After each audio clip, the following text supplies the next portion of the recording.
On today's show, Marcus Morris at the top of the depth chart still? Is the power forward position a major problem going into the season for the Clippers?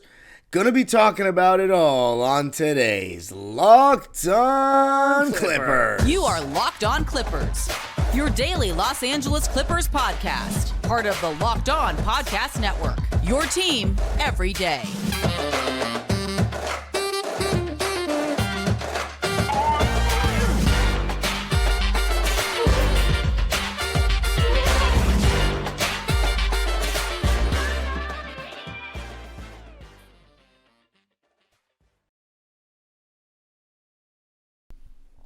Yes, sir. You are locking in with the Clips. Thank you for making Locked On Clippers the first listen of your day.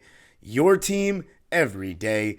I'm your host, Darian Vaziri, born and raised in LA, going into my 19th season as a Clipper fan in less than a month. You can also follow me on Twitter and Instagram at DimeDropperPod and subscribe to my own YouTube channel, Dime Dropper, for even more LA Clipper and LA sports content.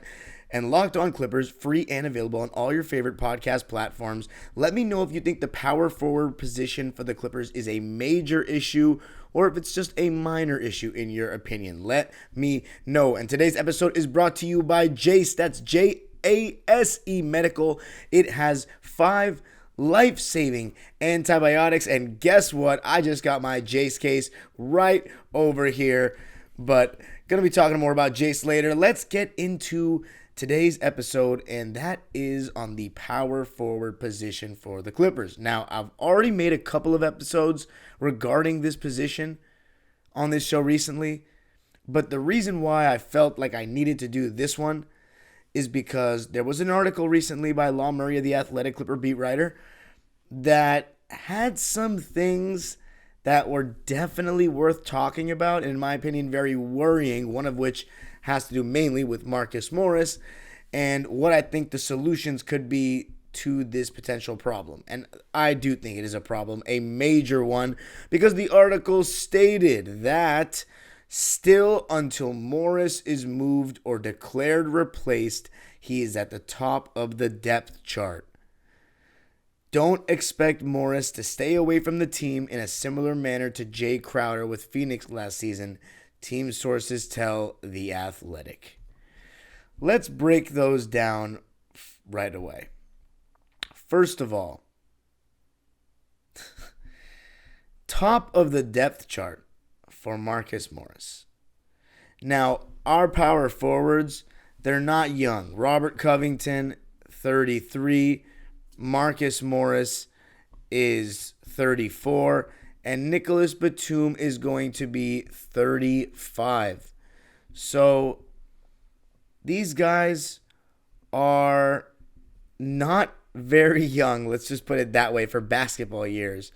So the Clippers are old at that position. Now, they brought in Kenyon Martin Jr., who will add some athleticism, but he is still only listed at 6'6". So Robert Covington is 32 right now. My apologies. He's going to be 33 very soon in December. Kenyon Martin Jr. is listed at 6'6" right now. So even though it is a small ball NBA, having him as the second tallest guy on the court, that may not be something that we go to very often for obvious reason. So really looking at the situation, these bigger forwards, the modern power forward, we have 3 options right now. Now you might be thinking, what about Kobe Brown? Well, what about Kobe Brown? I think Kobe Brown is an interesting prospect. He showed some really good stuff in Summer League, but on a championship contending team, I don't think a coach like Ty Lue is going to play a rookie and put him into the rotation, despite the fact that we might need more youth in the lineup or just some more youth at that position. I think we brought Kenyon Martin Jr. to be another forward with athleticism on the team that plays, but having Kobe Brown play over all 3 of those guys, even Marcus Morris, especially the way that we know Ty Lue likes Marcus Morris, is just far-fetched. So for all the people that are saying Kobe Brown, I could, listen, if I'm wrong, I'll come out here on the podcast and say I was really wrong, and I would be very happy to be wrong. But just, being a diehard basketball fan for the 19 years of my life, or 19 of the years of my life. I'm not 19, people. But I've learned that certain teams that are championship contending make it hard for rookies to break into the rotation, especially depending on the coach. Now, that Christian Brown guy from Kansas for the Denver Nuggets last season, he was amazing. He was awesome in the playoffs. He had that experience winning the national championship with Kansas, and Mike Malone trusted him. But the thing about him is he could really guard. That was the main thing that got him in the rotation for a team that had a reputation of not being able to guard. Christian Brown showed that he was a really good defender at the NBA level, so much so that he was guarding Kevin Durant in playoff games. Can Kobe Brown defend at the level needed to break into the rotation? Because I ultimately think that's what it's going to come down to. But at the same time, Ty Lue showed me last season that he's not going to prioritize defense as much as offense. I really don't think he will. So Kobe Brown just has an uphill battle ahead of him. So for anybody thinking that, not to go too off topic, wishful thinking in my opinion. And in this article, there wasn't much made of Kobe Brown playing. Law said the exact same thing, that he doesn't feel like Kobe's going to get many minutes. Or any minutes, really. It's going to have to take a lot of load management and, a lot of injuries to players for him to get real minutes, in my opinion, that aren't garbage time, unfortunately. But let's talk about the guys that have a chance of playing. And our 3 guys are old. That's just a sad reality. I would love to make a trade, consolidation trade, removing 1 or 2 of them and getting a younger one that's going to play and is probably a little bit better. But I don't know if that's going to happen. We're only a couple of weeks from training camp, and these 3 guys are what we've got right now: Robert Covington, Nico Batum, and Marcus Morris. Now, the very concerning sentence was Marcus Morris being at the top of the depth chart. It feels cruel at this point. I still like Marcus Morris. I truly do. I still thank him for the 2 fantastic years that he gave the Clippers for what was asked of him. 2021 and 2022. He was fantastic. And especially in 2022, throughout the course of the season, with Paul George missing 51 games and Kawhi missing 82, for him to score as much as he did and hit big shots in big games as well. And when I say big games, just close games in the regular season. Marcus was a source of offense for us all year long when our best players were out, and helped a team that had no business winning over 40 games to a 42-win season. So I really thank Marcus. But last season was just a disaster, and he really is cooked. And if you don't believe me, I will tell you with the stats. Marcus Morris last season started out the season really well. They were making jokes in preseason or in training camp media day that he was going to dunk more this season than he had in previous years. And in the beginning, previous years with the Clippers, of course. And in the beginning, he actually started out with more spring to his step. He averaged 14 points and 5 rebounds in the first 5 games of the season in October, and he was shooting 52% from the field.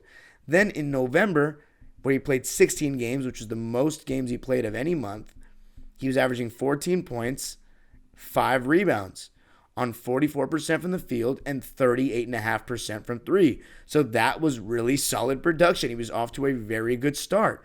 Even in December, played 14 games, averaged 12 points, still 5 rebounds, 42% from the field, so not great there, but 39.5% from 3, so his true shooting, and 89% from the line, so his true shooting was probably really good. I don't have the number off the top, but then the decline around January, you started to see it. In January, he averaged 11 points, only 2.5 rebounds. So the first 3 months, he's averaging 5 rebounds, and then it got cut in half in January. Part of that's because you had Kawhi Leonard playing more games, but the main reason is because his knees just started to go. He couldn't really get off the ground anymore. It was kind of reverting back to what we'd seen in previous seasons. He could not really get off the ground. 2.5 rebounds only, 11 points on 41% shooting, so that's only 1% less than the month of December, but 36% from 3 and 75% from the line. So he really was starting to drop. And then the last 2 months, February and March, because he didn't play in April, were just off a cliff. Totally off a cliff. His knees totally went. We added Westbrook to the team. And it's not like he didn't get his opportunities or Westbrook was hindering him or anything. He got his looks. He just could not hit anymore. He couldn't move on defense anymore. And he couldn't really get off the ground anymore. In February, he averaged 3 rebounds. He also averaged the same amount of rebounds in March. And he averaged only 8 points in February and 6 in March. So from 14 points, 12, double figures every single month. Then you go to 8 points and 6 points. And in February, 38% shooting. In March, 39%. In February, 32.5% from 3. In March, 28% and 67% from the line both months. He fell off a cliff. And I really like him, as I've said, but he fell off a cliff. Coming up, what is there to say about Ty Lue having this line of thinking that Law would say that Marcus Murray, oh my God, Marcus Morris, Jesus Christ, is at the top of the depth chart. What does that say about Ty? Going to be talking about that coming up. I got to tell you a little something about the Jace case. The Jace case provides 5 life-saving antibiotics for emergency use, and guess what? I've got them right here. Got my very own Jace case, just unwrapped it as I got back from the East Coast. So take a look at that. I know the green screen is making it a little bit tough to see on YouTube, but all it takes to get a Jace case is to fill out a simple online form and in some cases jump on a quick call with one of our board-certified physicians. Get ongoing care from physicians on any treatment-related questions. You've got to get it because you never know when you will have a medical emergency, when you're traveling. You got to be prepared for these situations. And let me tell you, I got the Jace case right here. I can tell you some of the antibiotics now. You got a little azithromycin tablets. Jesus Christ, these names are hefty. But you know what? I'll just keep revealing more in the future. How about the ciprofloxacin? Oh my goodness, man. Don't make kids, besides kids in the national script spelling bee, spell these things. Get $20 off on these life-saving antibiotics from Jace Medical by using my code LOCKEDON at checkout on jacemedical.com. That's JASE medical.com.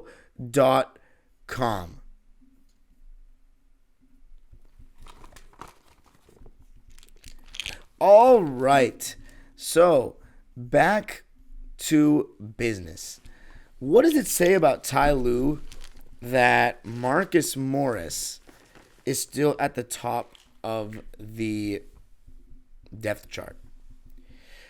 Well, another part of the article that is important to mention is that it says Batum, who will turn 35 in December, has preferred a lighter game load, 15 to 20 minutes, than would be available for a starter. So if Nico wants to come off the bench, I'm still thinking he should average 20 to 25 minutes because we need guys that are good defending at the point of attack, guarding the ball, the best players in the other team. Kawhi Leonard and Paul George are obviously fantastic, but we know that the stars that generate the most offense are not going to be guarding those kinds of players throughout the course of a game. They'll switch onto them, but they won't be guarding them throughout the course of the game. So we need guys like Terrence and Nico out there to do that. Nico, in my opinion, should probably be in the 20 to 25 minute ballpark. We'll see how that goes. But Marcus Morris, I mean, that's the problem, is right now he still thinks that he's a 25 to 30 minute guy on this team. And Ty Lue seems to also just give him so much leeway. I mean, I know they're boys, and I know that they've developed a good relationship from what I've heard over these last couple of seasons, and that's awesome. But I'm very concerned about the Clippers winning games. I want what's best for the team, and many fans can see it as well. Marcus Morris should not be playing significant minutes on any championship contender right now from what we saw last season. That's my opinion. If you disagree, let me know in the comments, but I've gotten zero pushback on this because it seems fairly unanimous in Clipper Nation. I am concerned that we're going to be doing the same thing all over again this upcoming season when I hear things like that. It's very disappointing. We saw enough with Marcus Morris. I'm not going to trick myself into thinking that he's going to come back and he's going to have his knees are going to be fresh from a season, the off season. No, he might play well in the beginning of the season, but those knees are going to go. You don't get any younger, unfortunately. And Marcus Morris, if he needs to be moved then is basically what I'm hearing. Because if he's still on the team, then he's probably going to be playing from what we're hearing. Now, maybe they come into training camp, they see what he is, they see that his knees are cooked, and they're like, you know what? He's not going to be playing minutes in the rotation for this team. That would be great to hear, but I don't know if Mook would accept that, and he'd probably, just leave the premises. It's a tricky situation. But fact of the matter is, Ty Lue is the one making this call. He needs to put the personal relationship stuff aside and do what's best for the team. Kenyon Martin Jr., Nicholas Batum, Robert Covington, who I'm going to talk about more in the next segment. But there are other guys on this team. Now you're also getting Kawhi and Paul George back. You can play them at the 4 at times. They're tall enough to do it.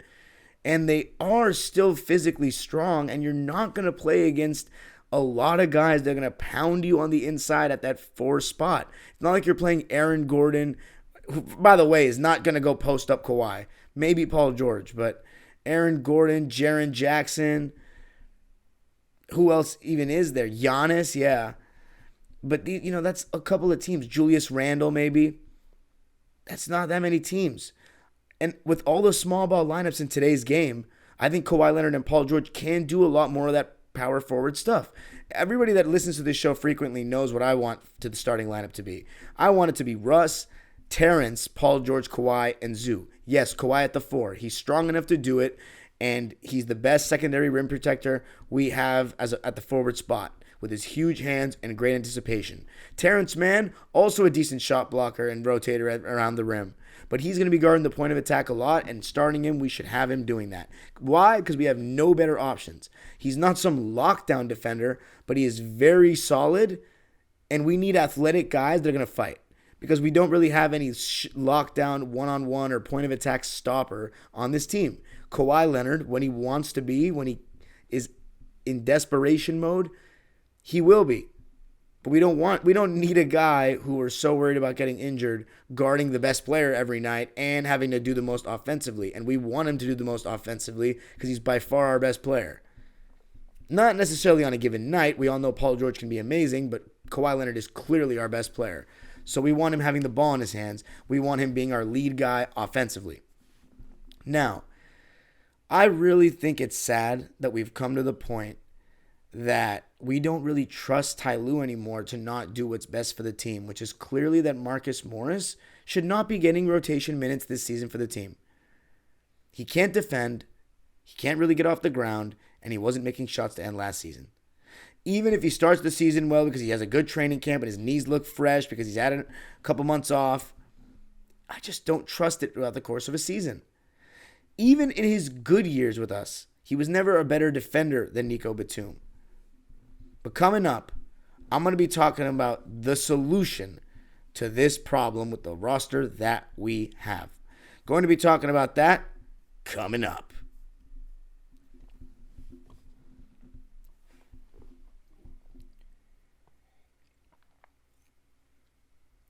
All right.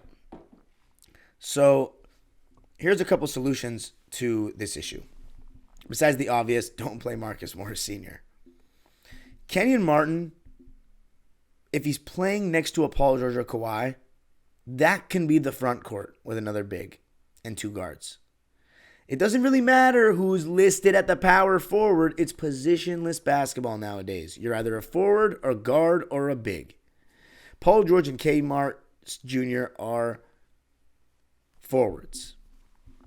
We put him out there with a Plumlee and a Bones and a Norm. Paul George is probably going to have to guard the best player in that lineup, which is not ideal. Man. We may have more problems than I initially anticipated. But we'll talk about that on another episode. Here's one way we can really solve these things. Play Robert Covington. I really hope that this is not going to be a thing this season, but I have no idea about if it will be. The article on the Covington front says, while Batum may be content to stay in the consistent second unit role, Covington won't be content with anything after last season. He also shot 40% from three last season, Robert Covington. And Covington, the article also said arguably has the largest chip on his shoulder entering a training camp, which, yeah, you would expect that with the fact that he didn't get many minutes, but there's got to be something more going on there with Rocco. I've been saying it for months now. There's got to be something bigger with Rocco because it just doesn't make sense that the front office would re-sign him to a $10 million per year deal, and he did not play like that, even though Marcus Morris was playing poorly and Rocco played well when he played. The solution to the issue is that you don't play Marcus Morris. If he has a problem with it, then he can go, whine about it somewhere else. If that's a thing. I'm not saying that he's guaranteed to do that. I would love, more than anything, if Marcus Morris stayed on the team and was just a vibes guy on the bench.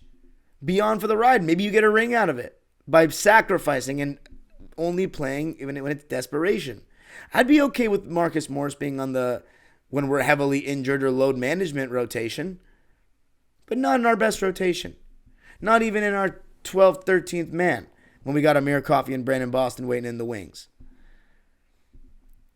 I think he still wants to play at this stage, at least to some extent. And maybe he can do that somewhere else where their expectations are lower. But here we have better options that make more sense. And one of them is Robert Covington, who is a much better defender. He's not very good on the ball defending anymore, point of attack, but he's better than Marcus is. And he is a fantastic help defender with the best hands on the team besides Kawhi Leonard. Maybe even better. I think they're quicker, but Kawhi's are just gigantic. But Rocco has some of the best hands of any Clipper I've ever seen. That is not an exaggeration. He adds a level of secondary rim protection as well with his long arms, 7-foot wingspan. So if Zoo or Plumlee get pulled out of the paint, he might be a second line of defense at the rim as a bigger forward that can deter guys. Marcus Morris cannot get off the ground.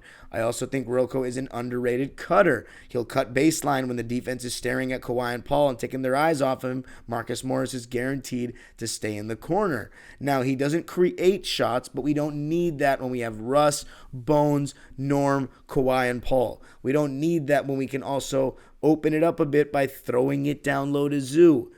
And when I say open it up a bit, I don't mean open the floor spacing-wise. I mean give ourselves more options throwing the ball to Zoo and making him someone that gets more looks one-on-one.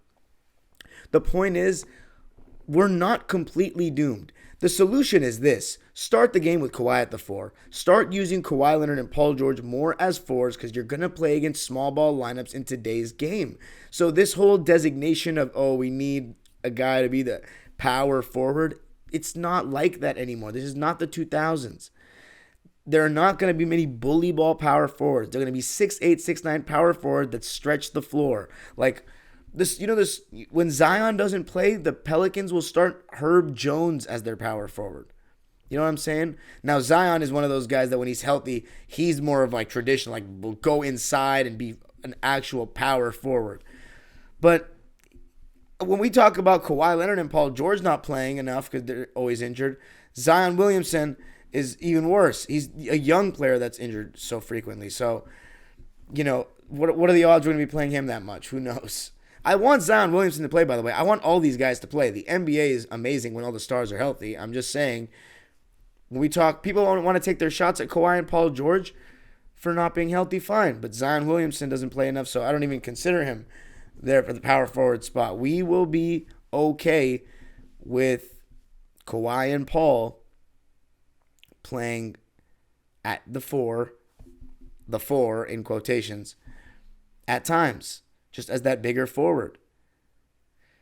Then we can use KJ Martin as the forward next to one of them, which gives us double size and athleticism. Now, when I say size, I mean because KJ Martin looks taller than he is in person because he gets so high off the ground. You'd think he's like 6'7", 6'8". He's listed at 6'6", but he doesn't come off that way. And I think he'll have plays that'll make you question that as well.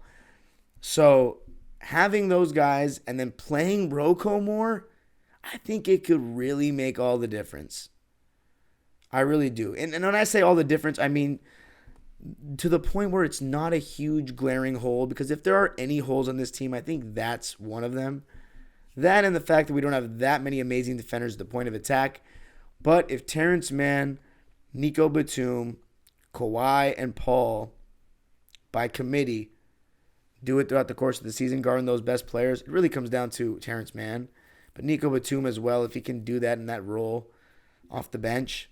We get some Rocco. We have great help defense, great rotations. Oh, Russell Westbrook as well, I should mention, because he was the one that was guarding Kevin Durant and did such a great job in the playoffs. And there are certain games that Russ will fight over every single screen and get blocks, kind of like how Patrick Beverley used to, but he gets way higher off the ground. Those are the games where Russ can even guard the best players some nights. So if those guys that I named, Russ, Kawhi, Paul, Terrence, and Nico, even maybe a little bit of Rocco, can do it by committee, then I think we've got a decent shot to have that problem mitigated and kept under wraps, that the power forward spot is not this glaring hole, because it's obviously the weakest part of the team. But hearing that Marcus Morris is still at the top of the rotation, if he's still on the team, or there's no big announcement, which there obviously hasn't been, and media day's coming up, I don't know if they're going to make an announcement on their rotation and stuff like that. I wouldn't bet on it. But, man, it makes me nervous. Because if Marcus Morris is playing again next season, then we are going to probably be having the same discussions over and over again about how it's holding the team back. And this season we got more athleticism with KJ Martin. So, and now we have Bones Highland for the full duration of the season.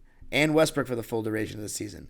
That slow ball, we're going to mix it up a little bit more. It's not going to be so much slow half-court ball.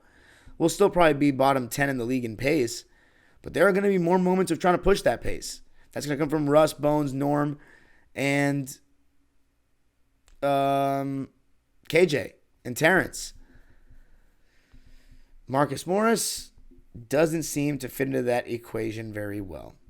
Those are my thoughts. Let me know what you thought of the episode. Back in LA now, off my East Coast trip. Sorry I didn't post earlier this week. I got back and I was sick just coming off the plane. You know how it goes sometimes. You go on vacation, it just takes the life out of you, and you come back and you're a little under the weather. But I'm doing all right now, and I'm happy to be bringing you episodes all the time. Your team every day, Locked On Clips. You already know how it goes. You can follow me on Twitter and Instagram at DimeDropperPod. Subscribe to my own YouTube channel, Dime Dropper, for even more LA Clipper, LA sports, and NBA content. And Locked On Clippers, let me know if you think the power forward thing is a big issue or a minor issue. Maybe let me know what you thought of the solutions that I gave out in the episode. The age-old proverb continues. Go Clippers.